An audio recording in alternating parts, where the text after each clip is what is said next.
বক্তব্য দেওয়ার জন্য বিনীতভাবে অনুরোধ করছি সম্মানিত প্রধান অতিথি।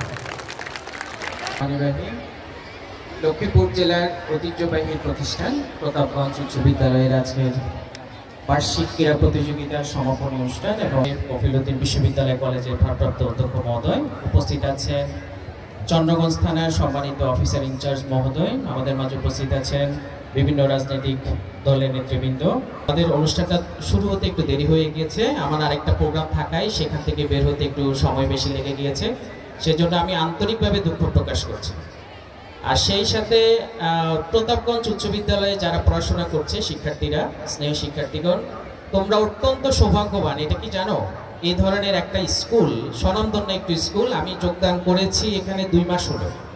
2 মাসে আমি প্রতাপগঞ্জ স্কুল কেমন করছে, আসার পরে সরকারি স্কুলগুলোর খোঁজখবর নিচ্ছিলাম যে এখানে কোন স্কুলগুলো ভালো করছে। তো শুরুতেই সরকারি স্কুলের কথা বাদ দিয়ে বেসরকারি একটি স্কুলের কথা আমি শুরুতে এসে শুনলাম, সেটা প্রতাপগঞ্জ উচ্চ বিদ্যালয়। সেদিক থেকে তোমরা খুবই ভাগ্যবান। আমার এই ধরনের একটা ভালো স্কুলে পড়ার সুযোগ হয়নি। আমরা পড়াশোনা করেছি প্রত্যন্ত একটা পাড়াগা থেকে, অজপাড়াগা বলা চলে, সেখান থেকে সেই ধরনের একটি স্কুল থেকে পড়াশোনা করে আসছি, যেখানে আমরা এসএসসি পরীক্ষায় অংশগ্রহণ করেছি মাত্র 24 জন। অথচ তোমাদের স্কুল থেকে কতজন অংশগ্রহণ করে প্রতি বছর? 350। তো ইটস এ হিউজ নাম্বার। সেই তুলনায় আমরা দুর্ভাগ্যবান ছিলাম যে এই ধরনের স্কুল থেকে আমরা পড়াশোনা করতে পারিনি, অথচ তোমরা পারছ। আমার কাছে যেটা মনে হয় যে বর্তমান যে ইয়াং জেনারেশন, যারা তরুণ আছে, they are the most powerful generation of the history. এটা কেন বলা চলে যে তাদের হাতে যে সমস্ত হাতিয়ারগুলো আছে, হাতিয়ার মানে অস্ত্র না, যে মোবাইল ফোন, স্মার্টফোন আছে না, সবার হাতে আছে। সবাই স্কুলে নিয়ে আসো। আচ্ছা, ভেরি গুড। আজকে যদিও দেখা যাচ্ছে, আমি ধরে নিচ্ছি যে এটা প্রতিষ্ঠান, আজকে যে অনুষ্ঠান আছে, অনুষ্ঠানের জন্যই হয়তো স্কুল কর্তৃপক্ষ সেটা অ্যালাউ করেছে। তো এই স্মার্টফোন কি বাসায় ব্যবহার করো? ব্যবহার হয় না? আমি তো বিশ্বাস করতে পারছি না। আমি ধরে নিচ্ছি বাসায় ব্যবহার করো, স্কুলে ব্যবহার হচ্ছে না, কিন্তু বাসায় ব্যবহার হয়। এটার অনেক উপকারিতা আছে, অনেক সুযোগ সুবিধা আছে। আমাদের সময় আমরা হারিকেনে আলো জ্বালিয়ে পড়াশোনা করতাম, আর এখন তো বৈদ্যুতিক আলো থেকে শুরু করে সবই আছে, এসি থেকে শুরু করে। সেই সময় আমাদের হাতে এরকম স্মার্টফোন ছিল না। আমরা খুব বেশি আগের না, আবার আমরা 90 জেনারেশন, যেখানে এই ধরনের স্মার্টফোন থাকার সুযোগ ছিল না। এখন তোমরা যে কোনো তথ্য, যে কোনো ইনফরমেশন যদি দরকার হয়, বইয়ে না থাকলেও সেটা কোত্থেকে বের করে নাও? গুগল থেকে, উইকিপিডিয়া থেকে। উইকিপিডিয়ার নাম শুনেছো তো? চ্যাটজিপিটির নাম শুনেছো? ডিপসিকের নাম শুনেছো? তোমরা কত আপডেটেড ভাবা যায়। আমি ডিপসিকের নাম শুনেছি গত পরশুদিন, অথচ তোমরা জানো ডিপসিকের কথা, আমি কিন্তু জানতাম না। এই কারণে বলি, you are the most powerful generation of the history. তো এই জেনারেশন পিছিয়ে থাকবে কেন? কোনো কিছুতে পিছিয়ে থাকা উচিত? তারা সব কিছুতে এগিয়ে যেতে হবে। আমি বিশ্বাস করি এই প্রতাপগঞ্জ উচ্চ বিদ্যালয়ের শিক্ষার্থী যারা আছে, তারা সব কিছুতে এগিয়ে যাচ্ছে। আসার পরেই আমরা তারুণ্য উৎসব করেছি, তারুণ্য উৎসব এখনো চলছে। তারুণ্য উৎসব আগামী 20 ফেব্রুয়ারি পর্যন্ত চলবে। তবে আমাদের জেলা প্রশাসক স্যার অত্যন্ত আন্তরিক, শিক্ষানুরাগী কর্মকর্তা, উনি সেটাকে এক্সটেন্ড করে ফেব্রুয়ারি 26 তারিখ পর্যন্ত নিয়েছে। তোমাদের জন্য একটা বইমেলার আয়োজন হচ্ছে, যেটা এই মাসের 20 তারিখ থেকে 26 তারিখ পর্যন্ত চলবে। সেই বইমেলায় বৃহৎ আকারে আমরা এই অনুষ্ঠানটা করতে চাই, যেখানে আমাদের এই তরুণ সমাজ যারা শিক্ষার্থী আছে, তাদের অবাধ অংশগ্রহণ আমরা সেখানে নিশ্চিত করতে চাই। তোমাদেরকে এই সুযোগে আমি সেই বইমেলার দাওয়াত দিয়ে যেতে চাচ্ছি। তাছাড়া আরো কিছু বিষয় আছে, যেমন আমি যদি বলি, ডেমোগ্রাফিক ডিভিডেন্ড শব্দটা শুনেছ? জনমিতি কেউ শুনেছ? বলো তো এই শব্দটা। আচ্ছা, শোনার কথা না, এটা বাংলায় যদি বলি জনমিতি, এটা হচ্ছে আমাদের তরুণ সমাজ কত পার্সেন্ট আছে তোমাদের মধ্যে জানো কিনা? 15 থেকে 30 বছরের মধ্যে বাংলাদেশে। হ্যাঁ, স্মার্টফোন থাকলে হয়তো গুগল করে বের করে ফেলতে পারবে। এটা এখন অ্যারাউন্ড 30%। একটা দেশের প্রায় 1/3 এখন তরুণ, যুবক। এইটা একটা দেশের জন্য সবচেয়ে বড় সম্পদ বলা চলে। আমাদের অনেক উন্নত দেশ আছে, জাপান, সিঙ্গাপুর, তারা এই যে তরুণ সমাজকে কাজে লাগিয়ে উন্নতির সর্বোচ্চ শিখরে আরোহণ করেছে। এই তরুণ সমাজের এই সুযোগটা, এই যে সংখ্যাটা বেশি তরুণ সমাজের, এই সুযোগটা গত 3-4 শতাব্দী মিলে একবার আসে। তো তার মধ্যে আমাদের বাংলাদেশে এখন এই সুযোগটা আমাদের হাতে আছে এবং এটাকে বলা হয় ডেমোগ্রাফিক ডিভিডেন্ড। এই ডিভিডেন্ডটা আমাদের মধ্যে আছে, আমরা যদি এটা ভালোভাবে কাজে লাগাতে পারি একসময় আমরাও উন্নত দেশের কাতারে চলে যেতে পারবো। তো সেইটা করতে হলে কাদের ভূমিকা সবচেয়ে বেশি? তরুণ সমাজের, আমার সামনে যারা তরুণ আছে এই তরুণদের ভূমিকা সবচেয়ে বেশি। এই তরুণদেরকে একসাথে কাজ করতে হবে।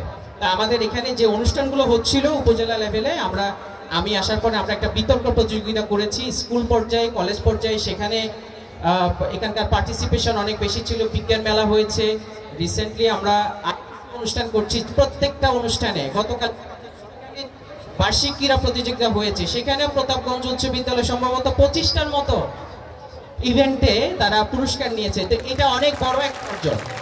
আমি রীতিমতো ঈর্ষান্বিত যে একটা প্রতিষ্ঠানের বাচ্চারা এত ভালো কিভাবে করতে পারে। সেই জন্য এটার কৃতিত্ব আমাদের সম্মানিত শিক্ষক যারা আছেন আমি তাদেরকে দিচ্ছি, আমাদের স্নেহের শিক্ষার্থীবৃন্দ আছে তোমাদেরকে দিচ্ছি।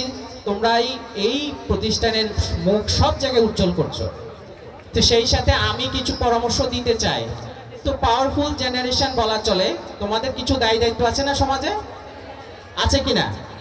গুরুজনকে সম্মান করো, শিক্ষকদের কথা শোনো, সবাই হাত তুলে তো কারা কারা শোনো?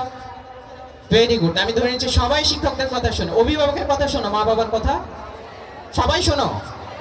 আজকে থেকে যদি নাও শুনে থাকো, আজকে থেকে প্রতিজ্ঞা করতে হবে যে বাবা মার কথা শুনতে হবে। তুমি যদি বয়োজ্যেষ্ঠ আছে শিক্ষক যারা আছে তাদেরকে সম্মান না দিতে জানো, তাহলে তুমি যত বড় ডিগ্রিধারী হও না কেন, তোমার কিন্তু সমাজের মানুষ তোমাকে ভালো চোখে দেখবে না। আমি এখনো আমার সম্মানিত শিক্ষক যারা আছে তাদের সামনে দিয়ে যদি যেতে হয় আমার বুকটা কেঁপে ওঠে যে এই ধরনের একজন সম্মানিত মানুষের সামনে দিয়ে আমি হেঁটে যাব, কথা বলবো। আমি এখনো প্রপারলি ওনাদের সামনে কথা বলতে পারি না। এই রেসপেক্টটা, এই সম্মানটা আমাদের সোসাইটি থেকে হারিয়ে যাচ্ছে। এটাকে তুলে ধরতে হবে, এটাকে বাঁচাতে হবে। সম্মানটা গুরুজন যারা আছে তাদেরকে দিতে হবে, কারণ তারা তো শ্রদ্ধাভাজন, তাদের কথা শুনতে হবে না? শিক্ষকদের কথা শুনতে হবে, কারণ মা বাবার পরেই তো শিক্ষকদের স্থান।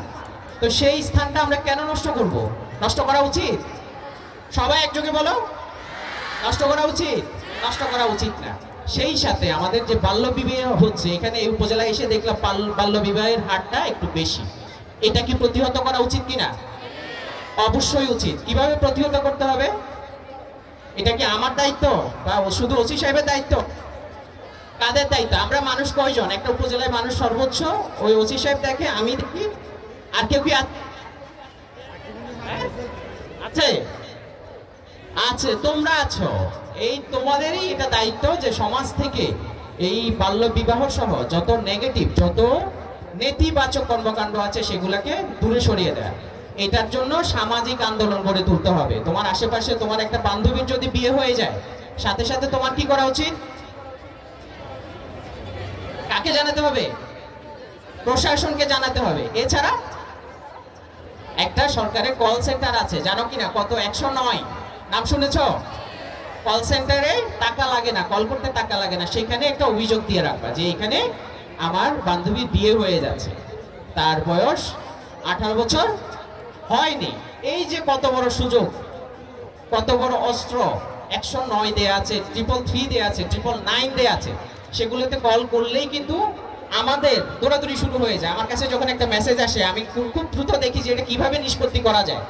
একটা সুযোগ, এই সুযোগকে আমরা কাজে লাগাতে হবে। তাহলে কয়টা কল সেন্টারের কথা বললাম? 3টা কল সেন্টার, 333, 999 আর 109। ঠিক আছে? এক জায়গায় আছে মাদকের কারবার করে। এটা শুধু প্রশাসনের দিকে চেয়ে থাকলে হবে না। তোমরা যারা যুব সমাজ আছো, তরুণ আছো বয়সে, তোমরা অনেক পাওয়ারফুল, তোমাদেরকে কাজে লাগাতে হবে, তোমাদেরকে এগিয়ে আসতে হবে। তা আমি বলবো পড়াশোনার পাশাপাশি আমাদের সামাজিক সমস্ত দায়িত্বগুলো আছে সেগুলোও পালন করতে হবে। আর এছাড়া এখানে যেহেতু মাঠের সমস্যা আছে, আমার কাছে সম্মানিত প্রধান শিক্ষক বলেছেন, সম্মানিত সভাপতি বলেছেন, আমি কথা দিচ্ছি যে এই মাঠের সমস্যাটা আমি সমাধান করে দিব ইনশাআল্লাহ। আর সেই সাথে আর কথা বাড়াচ্ছি না, যেহেতু সময়ের সংক্ষিপ্ততা আছে। আমি আরো কথা বলতে পারলে আমার ভালো লাগতো, কিন্তু সময়ের সংক্ষিপ্ততার কারণে আমি কথাটা সংক্ষেপ করে নিচ্ছি। সবার সুস্বাস্থ্য মঙ্গল কামনা করছি। সবাই অনেক ভালো মানুষ হবে, বড় মানুষ হবে, শুধু বড় না, ভালো মানুষ হবে। ভালো মানুষ হওয়াটা সবচেয়ে জরুরি, সেই আশাবাদ ব্যক্ত করে সবার সুস্বাস্থ্য মঙ্গল কামনা করে আমার বক্তব্য এখানে শেষ করছি। ধন্যবাদ সকলকে। ধন্যবাদ স্যারকে। আমরা স্যারের আরো অনেক কথা শুনতে চাইছিলাম, কিন্তু সময়ের দিকে তাকিয়ে স্যার বক্তব্য দিয়ে যেতেও করেন নাই। স্যারের প্রতি আমরা আন্তরিক কৃতজ্ঞতা জানাচ্ছি।